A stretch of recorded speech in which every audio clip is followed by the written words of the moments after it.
Spring Mountain Race Series kicks off its first race in 2025 on the 2.76-mile Charleston Peak North Course. Drivers face cold weather during practice, creating challenging conditions on an already tight layout. When passing opportunity is limited, this race will be a real test of the driver's precision and strategy. Let's see how it unfolds.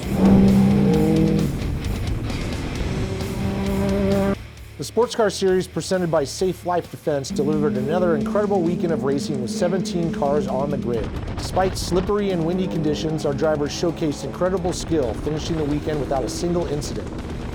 In the GTU class, Brian Reynolds secured third place with steady and consistent racing. Coffon's racing improved as he steadily gained on the leader throughout the weekend, earning him a second place. At the top of the podium, Mark Ramsey delivered a phenomenal performance, taking first place despite having to rebuild his engine overnight. This has been an interesting weekend, and thanks to Simon and the CGA Motorsports team. The wind was a bit interesting, but it was a good fun with Ka and Jeff Frazier and Brian out there, so we had a good time. Special thanks to CGA Motorsports for getting Ramsey back on track and helping him take the win.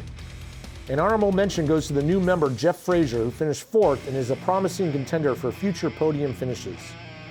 The GT4 class saw thrilling battles as Mike Dean claimed third place and set a new class track record with a 2-second improvement. Ryan Schmidt earned second, driving the only Porsche in the field this month. Topping the podium, Tom McMillan celebrated his first win of the season, delivering a standout performance. We're so excited that you've returned to racing with us. How did it feel being out there today? Felt great, definitely a little slippery and challenging, and at points surreal with tumbleweeds blowing across the track. Other than that, it was great. The group was outstanding. There was some great driving in challenging conditions, and as always, awesome at Spring Mountain. In the GTL class, 2 of the 3 podium positions belong to women racers this month. Karen Wannenberg drove with precision and consistency to secure second place, fending off Chad Lancaster. Oh gosh, it was getting a little slippery, and I saw Chad coming, and I thought, oh man, I just gotta finish, and he passed me going into 10, and then I passed him back, but it was a lot of fun. Michelle Abadi made her season debut with an impressive performance in race 1 that set her up for a podium finish.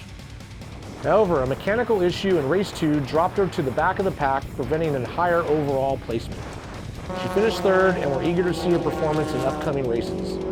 Finally, Blake Olson took first place overall, even after starting race 2 from the back of the grid, proving his ability to move through the field is second to none. Had a lot of fun towards the end riding with Randy. Needed a couple more laps maybe to finally get the pass on him, but he was driving hard, I was driving hard, so that was a good time. Definitely want to thank Gabriel and all the Autotort guys for giving me a stellar car. Thing was on rails yesterday and today. The Radical Cup Challenge, presented by Dakine, Vertra, and Legends, brought plenty of battles this weekend with great competition across all classes. In the gold class, the fight for the top podium spot came down to Mark Rohrwasser and Brandon Rambo. The 2 drivers ended the weekend tied on points, but by the tie-breaking rule, Rambo claimed first place. Rohrwasser took second, showing steady improvement and edging even closer to overtaking Rambo for that top spot. Doug Ramirez rounded out the podium in third this weekend, but is holding on to his position in the overall championship standings, although feeling the heat from Rohrwasser's pursuit. The silver class featured another standout performance from Jim Mason, who once again showcases his exceptional skill in racecraft with a new track record for his class.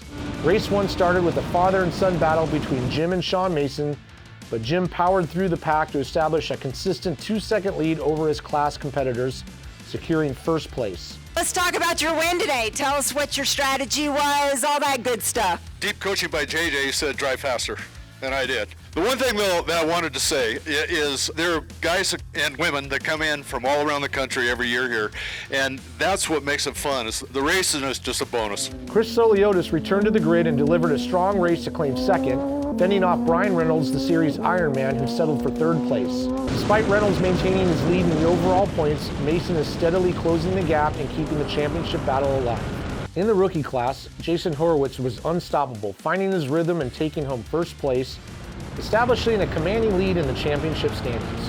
My strategy for the weekend was go fast, try to keep up with the back silver class, the rest of the guys. Bruce Semler secured second place, showing continuous improvement in his pace and control as he gains confidence in the Radical.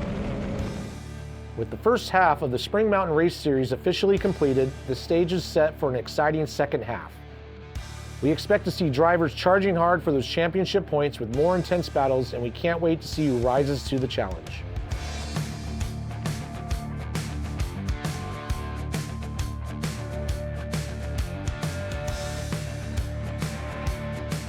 Thank you to our sponsors, Dakine, Virtua, Legends, Safe Life Defense, and Michelin for all their support. We'd also like to thank Spring Mountain Racing and the track safety crew for all their hard work. See you in February.